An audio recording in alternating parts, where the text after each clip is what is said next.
So, this microphone though, I cannot, feels like I'm in a helicopter or something.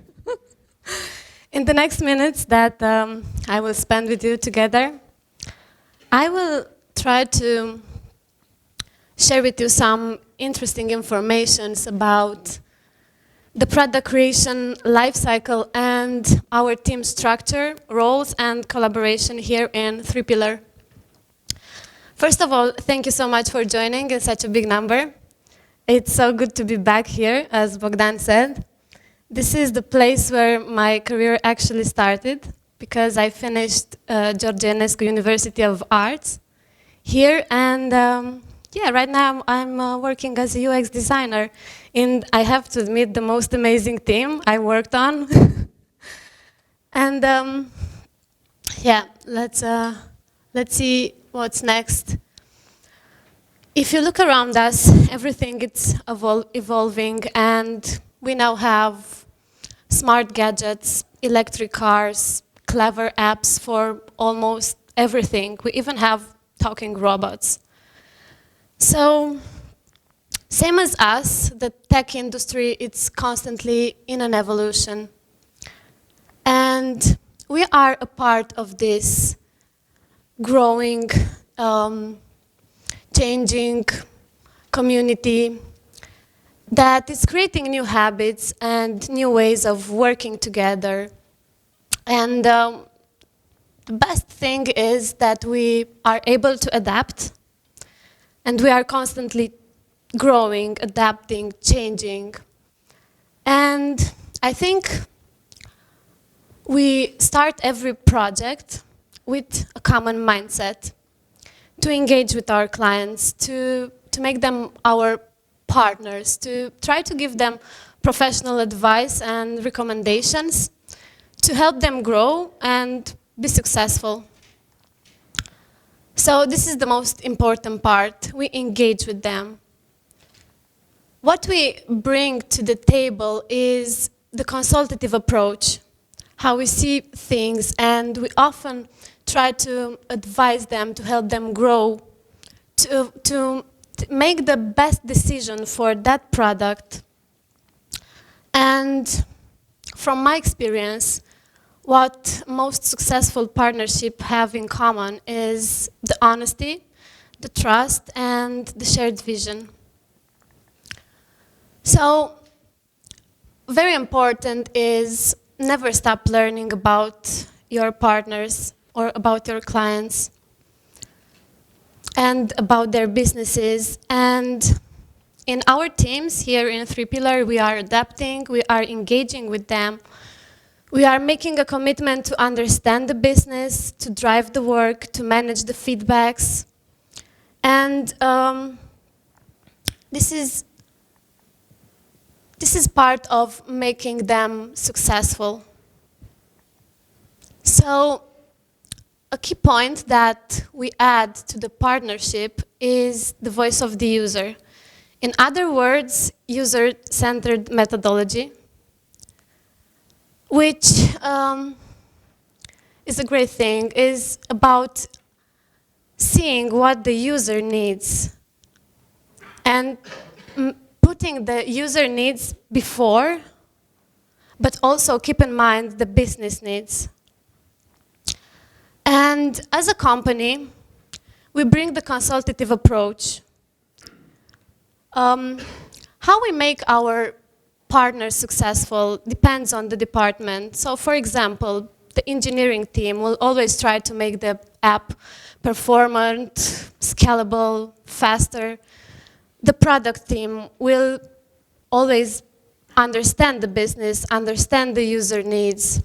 And as UX designers, as I said, we are bringing to the table user-centered methodology, and we are trying to understand the user needs and the way that the user is familiar with the product. So knowing the audience is one of the keys to make a product successful. If we take that into consideration, our product will be efficient, will be satisfying, will be user-friendly. Our partners will have more engagement from the users and more user satisfaction, and that will increase sales and loyalty from the customers. So let's see which are the key steps into creating a product. So first of all is understanding and research. In this step, this is the first step, and every project should start with those two things in mind, is to gain a deep empathic understanding on the user, on how the user will use that specific product, that specific feature or app. And we should observe and engage with them. And how can we do that? Through user interviews mostly. Is that part where we are talking directly with the user and we are asking things that can help us create something reliable and usable. And it helps us to understand the behaviors, the needs, and motivations. We are using tools for analyzing the user needs and the user behaviors. And we gather all those information, and we now are moving to the next step, which is defining the issue. And this step is all about taking all of the informations in the previous step and see and understand what's next for the user. We are starting this with one question in our mind, how we might do that specific action. And we move on to the third step, which is ideation. Here, in the third step, it's all about generating lots and lots of ideas. It's always quantity over quality. And after that, as a team, we sit down and decide which is the best, most useful solution for our problem, issue. So then, after ideation, we move on to prototyping. And the prototyping is that part where, for me, I like it so much, it's where the product is brought to life. We bring life into that product, into that feature. And this step also leads to discoveries and innovations. Because we see the product from the inside. We see the features, we see the flows, we see the architecture now. And the prototyping, it's a way to explore ideas, to explore our ideas from the ideation stage. It's where we try to fail faster and succeed sooner. And the last step in the process is testing. So the testing, it's one of the most interesting parts in the process, is the final stage, but also in this stage, the results often lead us to different approaches and unexpected innovations and discoveries. And in this step, alterations are always made. So now that we saw which are the key steps in our product creation, let's see how we collaborate as a team. In 3Pillar, we have a lot of roles, we have big teams of people, and I was thinking the other day, right now, this is the third project I'm working on in the past 2 years, since I joined 3Pillar, and every team was different. And there are multiple roles. But one common thing is that we start every project with a mindset to deeply understand the needs of the user, to try to make the clients the partners successful. So we can just list a bunch of roles, and depending on the project needs, we can mix and match. For example, we have the engineering team, which is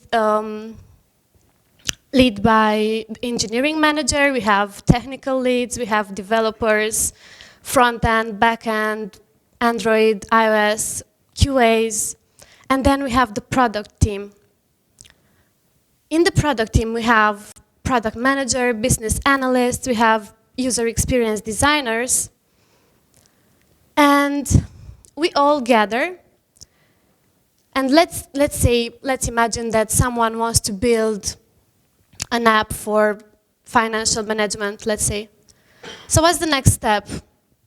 The team members are now gathering in the first meeting of the project, and this is the kickoff meeting.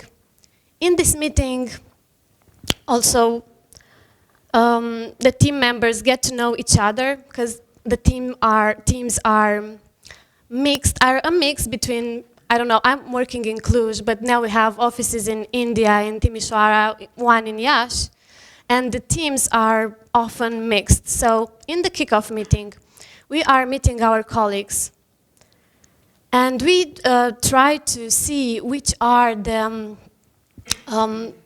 commitments, which are the things we need to solve for that app that we are trying to build, which are the milestones, the risks, and we try to take them into consideration. And then the next step is the kickoff meeting with the client. This is really important, because in that part of the project, the client gets to know us, and we get to know the client, and manage the expectations for that product.